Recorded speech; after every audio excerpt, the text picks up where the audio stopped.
Modernism. How did we get here? So why are we looking at modernism for writing in the media? Well, this is what we're going to be covering. We're going to do, over the course of this lecture, which should only last about half an hour, we're going to do a very brief recap of 500 years of literary and cultural theory. What is classic realism and what is modernism, and why do we need to know this to understand writing in the media? So we're going to really start way back, looking at the very first books. And here we have, those very first books before the arrival of printing. We have handwritten illuminated manuscripts. And you can see there from the image on the left-hand side that we've got a monk who is, or some sort of clergyman, but probably a monk, who is busy copying another handwritten manuscript, and he's copying it to make a new one. And this is, of course, before the arrival of printing, this is how written ideas, written forms of things were created. They had to be written down by hand. Now that means, of course, that it's extremely labour intensive. It takes a long time. And that in turn means that actually not many people had books. They were extremely expensive. And because of that, there were very low levels of literacy. There wasn't the stuff to read. So why bother to learn to read? And that's not to say that people didn't learn to read. Of course they did. There were people that were literate, but it wasn't as widespread as it is as time goes on and the arrival of printing happens. And don't forget that these hand illuminated manuscripts could only be produced during daylight hours because there was no electricity. Yes, you could of course use sort of lamps and so on, but also think about the toll that this must have taken on these clergy people, because it wasn't just the men that produced these illuminated manuscripts. There were also nuns who also did this, and very, very different world before the arrival of printing. Almost we could say sort of that was sort of like the medieval world, and it's not until you get the arrival of the Industrial Revolution and printing that actually we start to see something that we could say is very similar in many respects to our modern world. So the first printing press arrives in the 15th century, and it's a European invention. It's something that particularly the Gutenbergs were known for in Germany, or in the country that we now call Germany, because of course back then Germany and most of Europe were separate small principalities and similar. So we have this the first printing press, but you can see from that woodcut there on the left hand side that actually this was still extremely labour intensive. We don't have the mechanisation. The chap that you can see on the right hand side, that is just behind the black box there, you can see that he's got what looks like an upturned bowl with a stick in it. That's what he is using. That's the press. So that's pressing down on the type and the paper, and they're the people in the background you can see are actually laying out type. So still very labour intensive, but it meant that there was beginning to be a creation and establishment of printing that involved sort of short runs of leaflets and things like that. And this, of course, begins very much the opportunity for people to find it worthwhile to learn to read. So then printing arrives properly with the Industrial Revolution, which really begins sort of from the 1700s or so on. And there were bits and pieces beforehand, and like so many revolutions, it's very hard to actually technological revolutions, it's very hard to sort of put a pin down and say, well, it absolutely happened on, Friday the 25th of January, at 6 p.m. It doesn't happen like that. Instead, with most changes in society, what we see instead is bits and pieces happen long before. We have sort of early adopters and, early inventions, and then things become more mainstream as time goes on.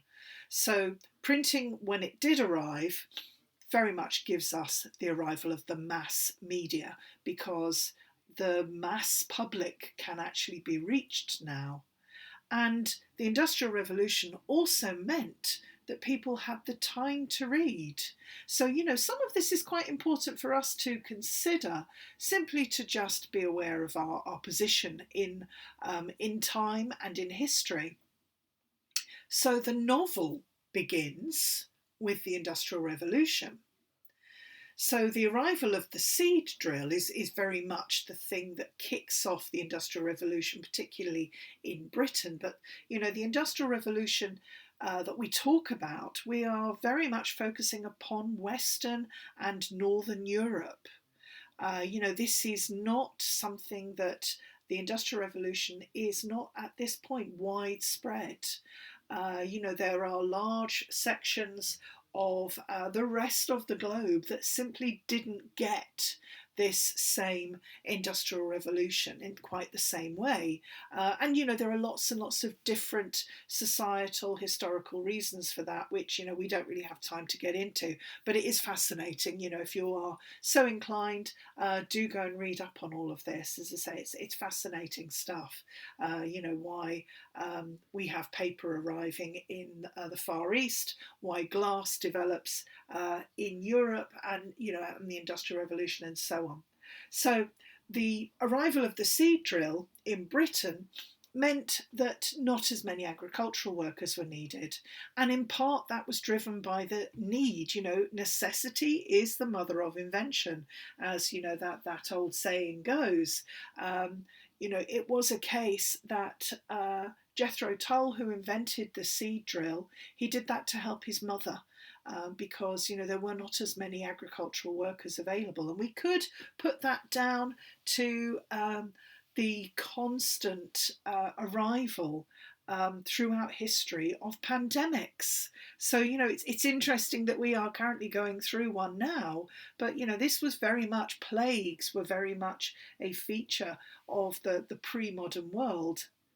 And it's only really sort of the 20th century that we like to think that 20th and 21st century, we like to think that we are beyond that, but it was just over 100 years ago that we had the last pandemic. So maybe not in living history, but this is something that happens to human beings regularly throughout history and tends to kill a lot of people. And that meant, particularly for an agricultural society as Britain was, that suddenly there was this need to try and make work a little bit more or a little less labour intensive. So that was what prompted the building and the invention of the seed drill. But this development of machinery, and therefore factories, meant that people ended up moving from agricultural areas where there wasn't as much work anymore, because there was a seed drill and there were various other different things developing, and certainly with the arrival of steam and mechanisation, there were not as many jobs any longer in those rural areas. So people moved to cities where there were factories and where there were jobs working in those factories, which may well have been, undoubtedly we know were extremely grim. But this also means that for other people, we have the arrival of the middle classes. And if you've read any Jane Austen, particularly if you've read her last novel, Persuasion, that's very much about this rise of the middle classes. And, this is the 18th century. People have education, but also, importantly, with the arrival of the middle classes, there is also the time and the education to read. It's not just the upper classes. And, that means that you have a vast number of people, particularly in Northern Europe, who have now the time to actually to read these things called novels. So when novels arrive in the 18th century, broadly speaking, we have them all being very much about the real world and real life. Yes, they're made up stories, but they are very much positioned in a way that is actually realistic. And, it's well worth looking at Hawthorne's book, Studying the Novel, if you're interested in this. And in fact, those of you who are doing English Lit or did English Lit at A-level may well be aware of Jeremy Hawthorne's book, Studying the Novel. But he talks at length about the differences between this classic realism and then into modernism. He also talks about postmodernism and how that changes the novel. So at this point, this classic realism, it's about novels being set in a real and knowable world. Now, of course, there are some very famous exclusions to this. If you've had a look at and read any of the novels of Jonathan Swift, which are amongst our earliest novels, you'll know that they are not set in a real world. So, there are always people who sort of buck the trend and don't produce what we expect. And that continues to be true throughout time. So by and large, though, the mainstream novels those early novels were all classic realist stories. So Daniel Defoe is one of our main early novelists. He was a journalist, and people would come to him to ask him to tell their stories. So I suppose you can put this in terms of like a ghostwriter, or the sorts of stories that you see that some of the tabloids, the red top tabloids, or even those sort of cheap magazines, and I say cheap in as much as that they don't cost much, but those magazines that you come across at the checkout in supermarkets, those sort of quite flimsy magazines, like Take a Break and Chat and so on. They have real life stories in them. And, it's a case of the journalists have searched, put out a call for, or the person who's had something unusual happen to them, they actually approach these magazines and they say, I was having an affair with my brother-in-law's son, and I discovered that, whatever. He had a second head or something, or I ate my baby, or, some of these really bizarre stories. So, they absolutely find an echo, or a direct line in time back to Daniel Defoe and journalists of his time and the early novel. So you can see from this slide, there's Robinson Crusoe, which was actually based upon real life stories. So there was a Scots sailor called Alexander Selkirk. He really had been shipwrecked and lived on a desert island for a number of years, or time anyway. And when he finally made it back to Britain, he told his story, and he was a minor celebrity. And this was then sort of that story was the basis for Defoe writing his book. But also Aphra Behn, who is also one of our very early novelists. She, of course, came from Canterbury, and is a woman who actually was a novelist and made money from it. She had written during the 17th century this book called Orinoco. Well, I say book, it's a sort of almost a novella, a long short story, but it's about an enslaved prince. But she also is an extremely interesting character who's worth having a look at. And if you're on campus, you will know that on the Canterbury campus for the University of Kent, we actually have the Aphra Studio, which is named after Aphra Behn. But we also have people sort of slightly later, during the 18th century. I've already mentioned Jane Austen, who sort of charts the rise of the middle classes. But going back to that last novel of hers, Persuasion, which she actually she died before it was was published. So that the title Persuasion is a title that her family gave it, and not a title of her choosing. But part of the story in Persuasion turns on advice around marriage and who would be a good match for the main character, Anne. And this was something that Jane Austen, according to her letters, she had actually really done. She had given marriage advice to her niece. And, Persuasion, things don't turn out well from that advice. So, maybe this is sort of Jane Austen maybe experiencing some regret, who knows. But the point being, it's absolutely representative. That novel and all of Austen's novels are representative of the real world at the time. And likewise, slightly later we have the Brontes, who tend to be known for being more Gothic writers, and ghost stories and so on.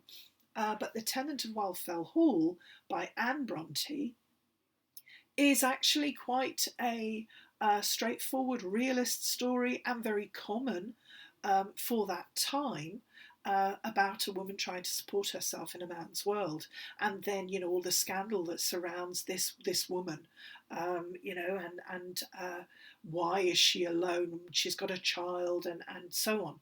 So it's very much the case that novels were absolutely about, at this time, this classic realist time, stories were about the real world and things that really happened. So they completely find their basis in journalism. It's really sort of strongly entwined. Real stories, real lives that people want to know and to share. Now, that changes, and the world changes completely with the arrival of modernism. And modernism, we could actually say, starts with the arrival of the First World War. And, it's very much a case that there are definite changes in society that we can see that were actually seeded earlier than the First World War. There are ideas, philosophy, thinkers, scholars who had been working certainly within the last 50 to 100 years before the First World War, but it's actually that war that really accelerates change in society, and an awful lot of those ideas that are all quite similar in one main respect, and that main respect is about this idea of the arrival of the individual. Let's see. So before the First World War, which of course was called the Great War until the Second World War, all of those battles before the First World War, before the Great War, were very much hand to hand. A battlefield with soldiers on horseback, soldiers with swords, and that type of hand-to-hand combat and warfare had existed for thousands of years before. It had been very much, warfare in the 19th century was not that dissimilar to warfare in the medieval period. In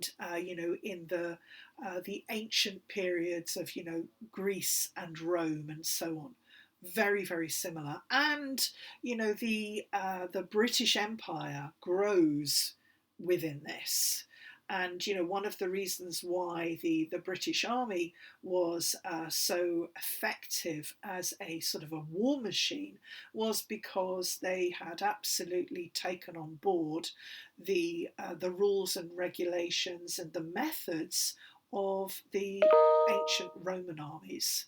So it was all of those tactics and so on. But it's with the First World War that we get the beginning of mechanisation, not particularly successful mechanisation to start with. So on the far left, no, far right there, that picture of a tank. They were first used, I think it was the Battle of Passchendaele in 1917, and they were essentially death traps for anybody who got into them.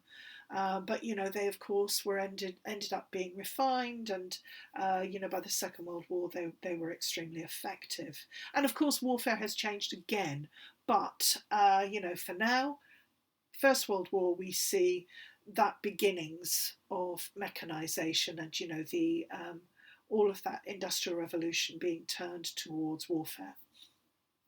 We also see societal changes. So before the First World War, women in the UK had no vote. Their place in society was tightly controlled. They were wives, mothers, if they were middle and upper class. If they were lower class women, though of course they were wives and mothers, but lower class women were also working and, doing jobs like washerwomen and nursing, and sex work, and cooks, and so on. And of course, if you're a fan of TV shows like Upstairs, Downstairs, and and I've forgotten the really famous one that took a family who lived in an expensive house and had Maggie Smith in it. Can't remember. You'll be shouting at the screen watching this, saying, "Oh, but you mean, yeah." I can't. Downton Abbey, that was it. So TV shows like Downton Abbey absolutely chart that progress through the First World War and how things change. And that, as I say, that position of women as well, very much changing. But women before the First World War having very, very limited opportunities and options for their lives. And then with the First World War, because women were called upon to go into the workplace, and this is not upper class women, well, I say that, upper class women were doing things like rolling bandages and possibly opening up their extremely large houses to recovering soldiers, of course officers, who had been injured during the war.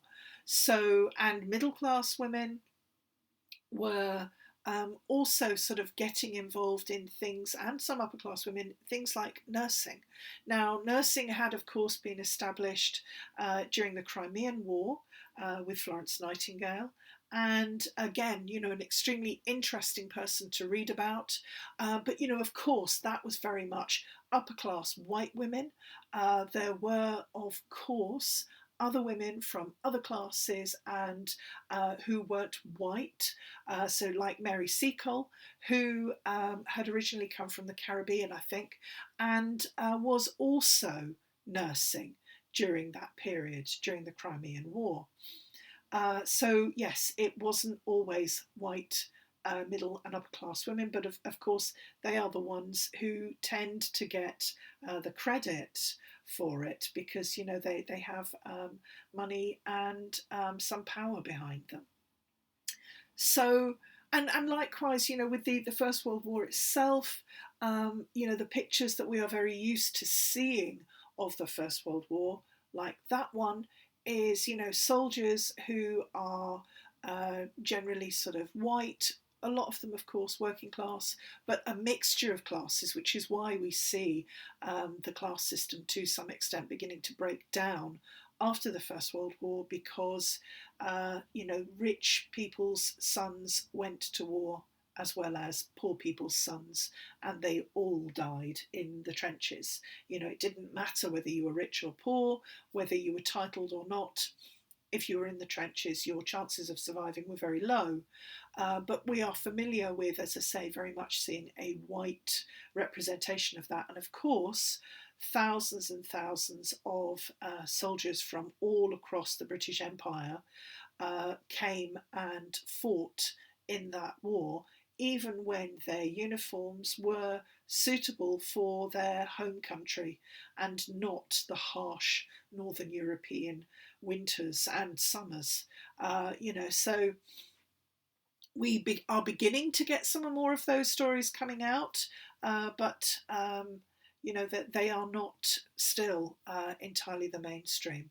Anyway, back to this notion of sort of women. So after the First World War, some women gained more rights and freedoms, and some women were given the vote, but we don't see sort of universal suffrage until somewhere down the line.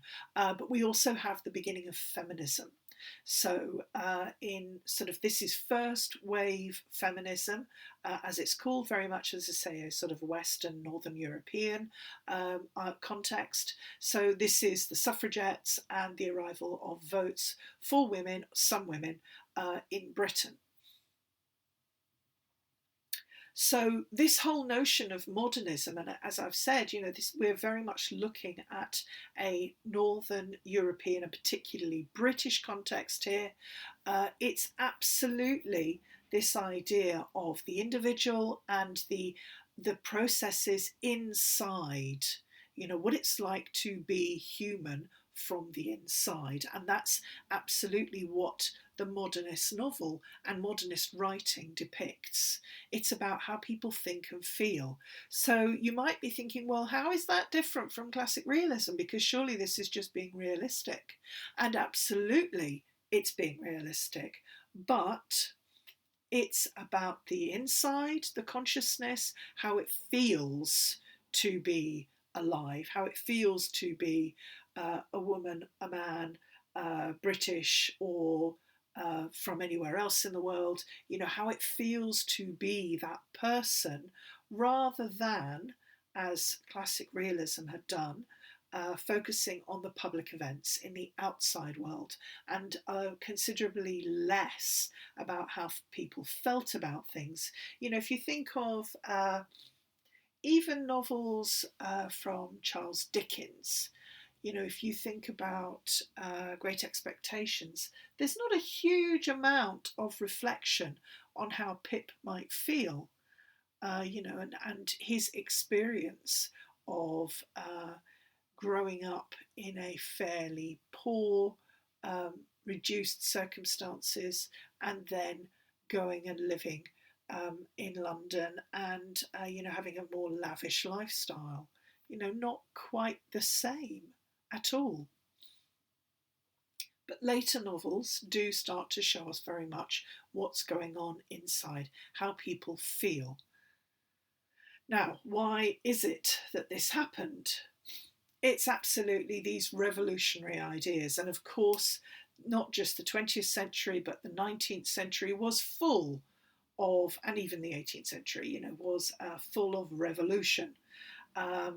So we have in the 18th century, we have the American Revolution, the French Revolution, and then into the early 20th century, we have the Russian Revolution. So, we have a solid sort of 200 years of revolutionary ideas going on, but we're just going to focus at some of the revolutionary ideas that really push us firmly into the modern world of the 20th century. And this notion of modernism. And yes, unfortunately, the focus is on old white guys. And that's not to say there weren't women and people of colour and women of colour who were thinking and talking and so on, but the ones that really have had the sort of the most impact at the moment are very much, as I say, old white guys. So Karl Marx, the father of communism, he, as you can see from his dates, he had died before the 20th century. But, very much this idea that the people that produce the stuff are the ones who should actually be benefiting from it. And very much against religion, because religion at this time kept people in their place, as far as Karl Marx was considered. And then we have also Charles Darwin, an extremely important person for the arrival of modernism, because he flags up this idea that actually it's not that God has said, oh, you are human beings and therefore you will rule the earth, as the Bible essentially says, in the Old Testament, in the book of Genesis. Darwin, through his observations of the real world, looking at how animals developed and how different varieties, different species had developed around the globe, he was able to put together his theories that actually it's not the strongest that survives. It's not survival of the fittest or the most intelligent, but it's actually the one most responsive to change. And that's the reason why human beings have ended up sort of in charge, if you like, and being the most successful, possibly, creature on Earth, because of our ability to adapt and change rapidly. So this begins this whole wash against religion and getting rid of it. You know, this along with people like Karl Marx saying that, you know, this is ridiculous. Religion is just like a drug for people. Religion is the opium of the masses, and opium being, you know, we would perhaps say heroin, which is actually an opiate. You know, it's sort of derived from that. So, you know, using some sort of drug that makes us no longer feel or notice what is really going on. And you know, this idea of just being anaesthetized, if you like, against the real world is an idea that continues right up into you know, contemporary ideas, contemporary thought, and you know, fairly recent films and TV shows and novels and so on. If you think about the series of films, but you know, particularly the first one, The Matrix, you know, made by the Wachowski siblings, sisters now. You know, their films, particularly The Matrix, the whole crux of that story is that people are somehow um, anaesthetized to not be aware of what reality is. Excuse me. And that's absolutely what Karl Marx had been suggesting. Charles Darwin absolutely sort of supports that idea, with this idea, you know, that you have to be the ones that change. And it's not necessarily something handed down from God. Charles Darwin was famously an atheist. He was married to an extremely religious woman, and in fact, when they met, they were both very sort of religious. And then they lost a child, and Charles Darwin lost his faith. But you know, that of course, he was a man of science, and the science that he had investigated and observed did not support for him any form of faith. We also have Nietzsche, who, you know, very much kicked religion into touch, and particularly Christianity. So this is what we can see that Nietzsche said. And you know, these people are all around the same sort of time. They're all the end stages of the 19th century. And you can see there that what Nietzsche was saying, you know, really was quite revolutionary. This idea that, you know, Christianity is actually a way of dressing up just the disgust and nausea um, with life, and it's just concealed, dressed up as faith. So, in other words, this idea that if you're having a terrible time, you know, well, don't worry, you will get your reward in the next life.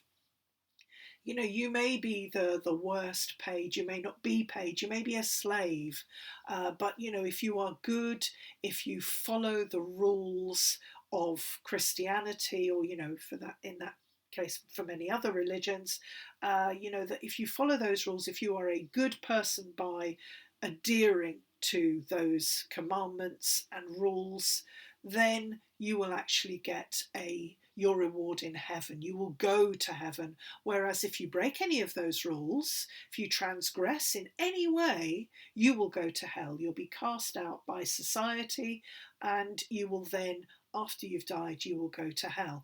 And you know, we see that right up into the 20th century, and even now.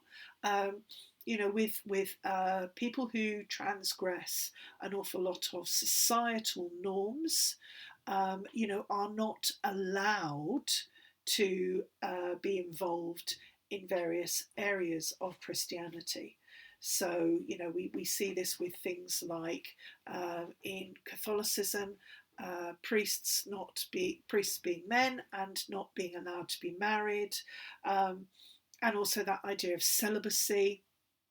We see it in Anglicanism with, priests are allowed to be gay, but they are not allowed to practice.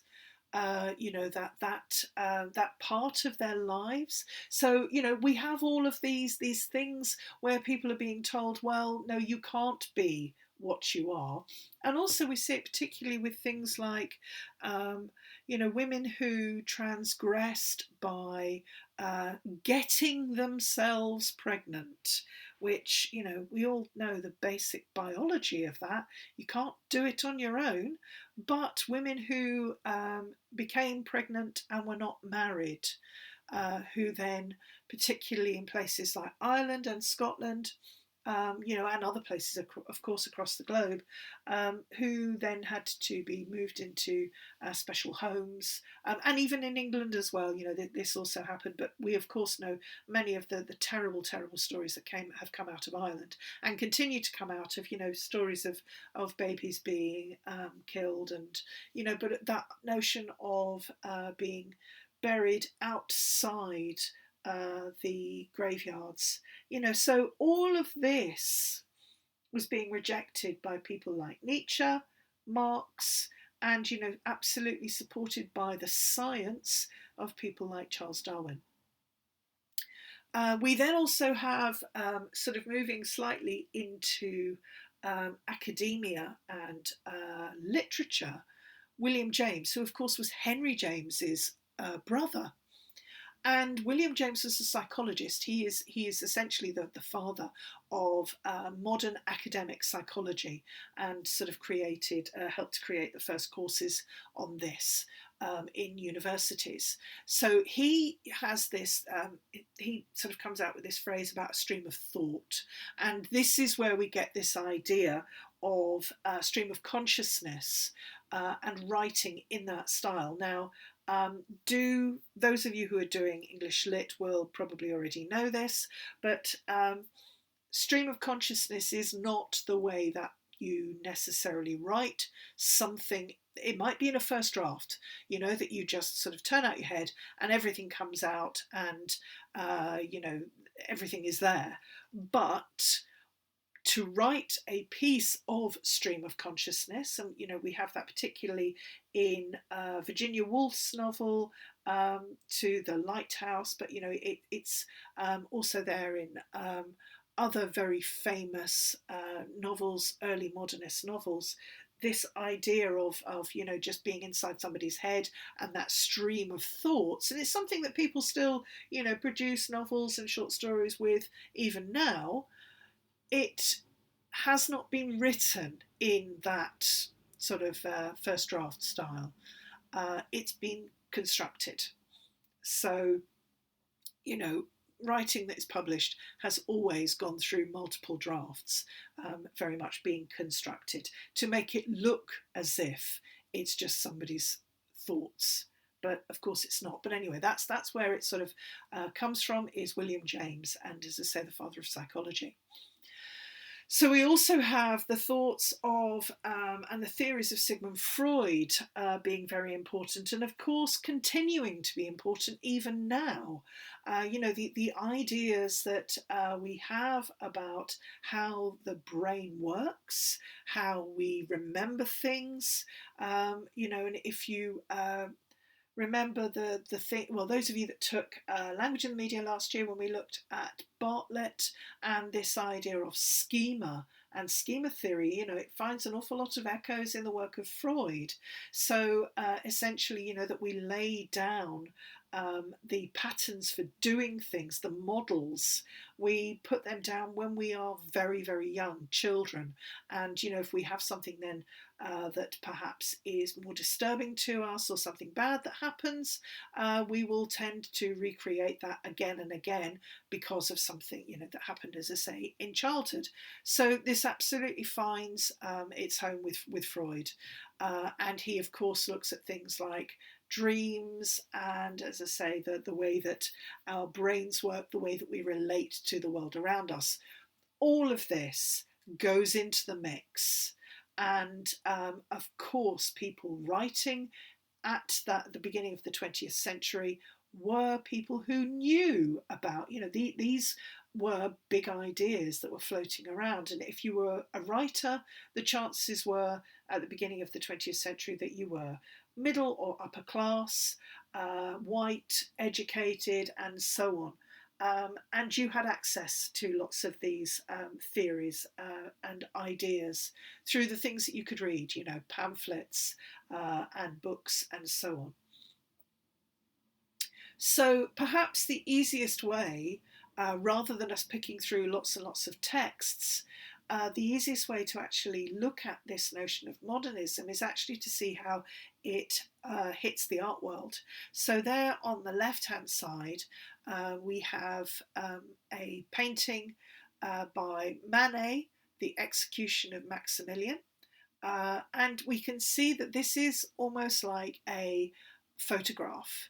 It's not sort of what we might call complete photorealism, but because, Manet was a sort of early adopter of sort of aspects of Impressionism, but what we're getting there is quite a realistic depiction of events. Then we see Monet's work, which is later, and we have the lily pond, which of course he did painted that repeatedly, and we know that of course one of the reasons why the images become so much more abstracted and more impressionistic is because Monet's eyesight was actually fading. But the point being that this is very much a shift away from that realism that we see in earlier works of people like Manet. So then we move on, less than even a decade after Monet's Water Lilies, which is sort of that halfway house, but less than sort of 50 years, we have Picasso producing this painting, Les Demoiselles d'Avignon, which is an extremely famous painting that absolutely depicts not the reality of what these 5 women physically look like. They were all sex workers, and we might have a vague idea, almost we could say an impression of what they looked like as they're sort of posing for him. But actually what we're really getting when we look at their faces in particular is we're getting a depiction of their mood and how they felt inside. And every single one of them has a sort of a sad, dead-eyed, distracted look, but particularly the 2 women standing up on the far right and far left. They don't even have clear eyes, it's just holes. And the 2 women standing up in the middle are absolutely dead-eyed. These are not happy women. And this is very much what all of those works, all of those thinkers of people like Freud and Marx and Nietzsche and so on, that all sort of feeds into this. And I mean, Picasso particularly was at the time fascinated with the opening up of the whole of the continent of Africa, and things that were being brought back by the imperialist French forces, who were bringing back things and then being exhibited in Paris of African artefacts. from various, as I say, various different countries in Africa, that were then, these were often sort of pieces that were used in for religious ritual purposes, and things like African masks. And that they were absolutely about depicting what was going on inside, how people might feel, and that's very much where Picasso gets his ideas of not depicting somebody as they appear, but instead depicting them as they might feel inside. And this is absolutely not because Picasso could not paint. Have a look at some of his early works from his Blue period and his Rose period, and you can see he was an extremely accomplished draftsman. So this is more a shift to, well, we have by this point, we have the photograph, we have photography well established. There is no need any longer to paint somebody as they are, to record them, which is to some extent what Manet is doing, because we have the photograph. Why bother then to use that as a record? Instead, let's depict them as they feel at that time. Let's record that. So this is, as I say, that whole shift of modernism to looking at what's going on inside. But we also have this notion of truth going through modernism. And, that again is back to Nietzsche and Darwin and Marx and, Freud and so on. If we're going to be really truthful about things and show warts and all, then we need to be honest about what we're using and not cover things up. So we have this notion from I think he's Belgian architect Le Corbusier, who said that the house was actually a machine for living in. Let's be honest, it can be a machine. And let's, particularly in sculpture and architecture, let's be true about those forms. Let that brick be a brick. It's a cube or a cuboid. Let's absolutely show that. Let's not try and dress this up and make it something pretty. And this completely also comes out of the horrors of the First World War. Of people being sick and tired of dressing things up and not actually showing what the horrors of the First World War were. And, we see that completely in the poetry of that period. Poems from the early part of the First World War are quite jingoistic and full of, yes, we're going to go and fight for the empire, and, there's a corner of a foreign field that will be forever England, all of that stuff, Rupert Brooke there. But that, of course, changes. We end up then getting, what bells for those that die like cattle. So things change quite fundamentally. And that is seen in all of these different strands of creative life. So, in summary, the Industrial Revolution brings about the conditions for the arrival of the novel. So the realist novel's absolutely about depicting the version of the world that we recognise as a society. So, depicting what we see that goes on around us, but in the outside world. Then, when we have modernism arriving, so all of those thoughts about the reality of the inner world, what's going on in our minds, we then start to get truth there as well. And absolutely about being honest and real. So, why have I told you all of this? Why have we looked at this? Where does it leave us? Because modernism is the firm establishment of the individual. This is absolutely, the individual had started to arrive with the Enlightenment, a few hundred years before, but, that move away from the medieval idea of everybody just being sort of part of the community. We have that fracture in society of people moving away from communities in sort of villages and so on. We see them with the Industrial Revolution moving into cities, and that sort of breakup of family, the wider family, and as I say, community. But it means that the individual becomes far more important, and that means for us as writers and writing now, we need to be aware that when people are writing particularly autobiographical pieces, or pieces that are maybe not straightforwardly autobiographical but are about anything else, we end up then seeing the people bringing in their own personal experiences into things. This has its foundations way back in the arrival of the Industrial Revolution and then into modernism.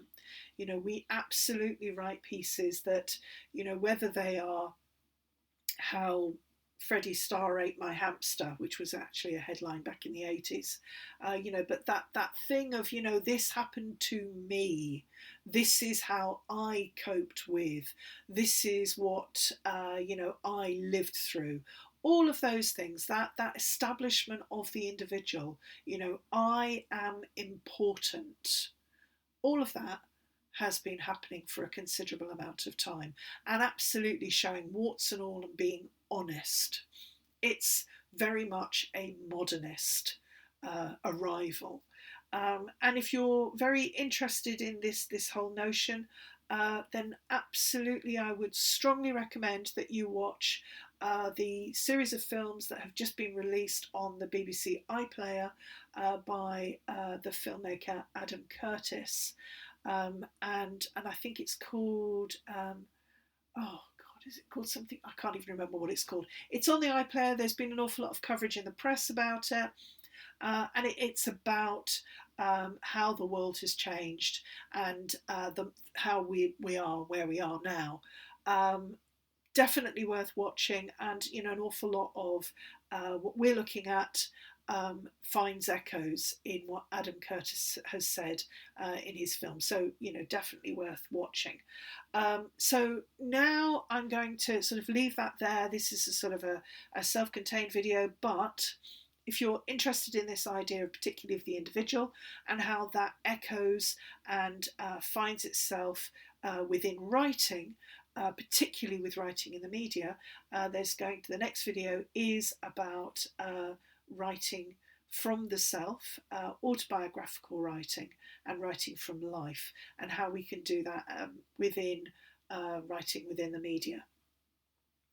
And so go and have a look. It will of course be on Moodle, Panopto, the Kent Player, but of course it will also be on YouTube too. So join me there.